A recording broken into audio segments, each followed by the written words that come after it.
और बड़ी खबर है, मध्य प्रदेश में आदिवासियों को लेकर फिर से सियासी तकरार देखने को मिल रही है। जनजातीय गौरव दिवस पर कांग्रेस ने बीजेपी पर निशाना साधा, आदिवासियों की जमीन पर कब्जा करने का आरोप लगाया है। बीजेपी ने पलटवार किया, कांग्रेस ने आदिवासियों की जमीन पर कब्जा किया। बीजेपी ने आदिवासियों के कब्जे वाली जमीनों की जांच की मांग की है। जमीनों की जांच कर कांग्रेस नेताओं को जेल भेजा जाए, बीजेपी ने इस बात की मांग की है।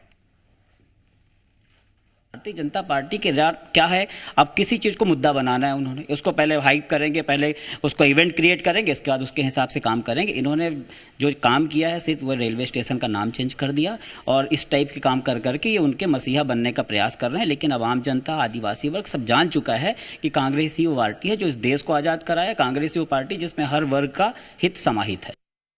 कांग्रेस पार्टी के नेताओं ने देश भर में आदिवासियों की जमीन पर कब्जा किया है और मैं तो ये मांग करूंगा, अपनी सरकार से मांग करूंगा कि 1947 के बाद आज तक आदिवासियों की ज़मीन पर जो भी नाजायज़ कब्जे हुए हैं उन सब की व्यापक जांच होना चाहिए और उन सारे कांग्रेस के नेताओं को जेल पहुंचाया जाना चाहिए जिन्होंने इस देश की जनजातियों को नुकसान पहुंचाने की कोशिश की है, उनके गौरव को नुकसान पहुंचाने की कोशिश की है। और आकाश, हमारे संवाददाता लगातार हमारे साथ राजधानी भोपाल से बने हुए हैं। आकाश, अब आदिवासियों के मुद्दे को लेकर मध्य प्रदेश में सियासत गर्मा गई है, दोनों दलों के क्या तथ्य हैं? देखिए प्रेरणा, आदिवासी हमेशा से ही मध्य प्रदेश के लिए महत्वपूर्ण रहे हैं और दोनों ही राजनीतिक पार्टियां आदिवासी हितैषी बनने की होड़ में जुटी रहती हैं। आज जनजातीय गौरव दिवस है तो एक बार फिर से सियासी पारा हाई है। कांग्रेस का यह आरोप है कि बीजेपी नेताओं ने कांग्रेस के समय में जो आदिवासियों को पट्टे पर जमीन दी उस पर कब्जा किया, जबकि इसी आरोप को बीजेपी भी कांग्रेस नेताओं पर लगा रही है और बीजेपी ने तो यह कह दिया है कि देश भर में कांग्रेस नेताओं ने आदिवासियों की जमीनों पर कब्जा किया है।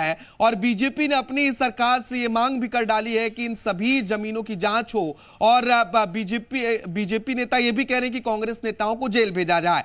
देखिए, सियासत होना लाजमी है क्योंकि जिस तरीके से आदिवासियों का पॉलिटिकली योगदान है वो ये बताता है कि जिसके साथ आदिवासी वर्ग, सत्ता की चाबी उसी के पास, और यही कारण है कि आदिवासी हितैषी बनने की कोशिश हम समय समय पर देखते हैं। अब कांग्रेस ये कह रही है कि आदिवासियों का भला कांग्रेस ने किया, बीजेपी ये कह रही है कि 1947 के बाद से कांग्रेस ने आदिवासियों के भले के बारे में सोचा ही नहीं और हमारी सरकार आने के बाद आदिवासी के गौरव को बढ़ाया गया। आज पैसा एक्ट भी लागू किया जा रहा है। फिलहाल इन सभी दावों और आरोपों के बीच ये देखना होगा प्रेरणा कि आदिवासियों का साथ किसके साथ होगा।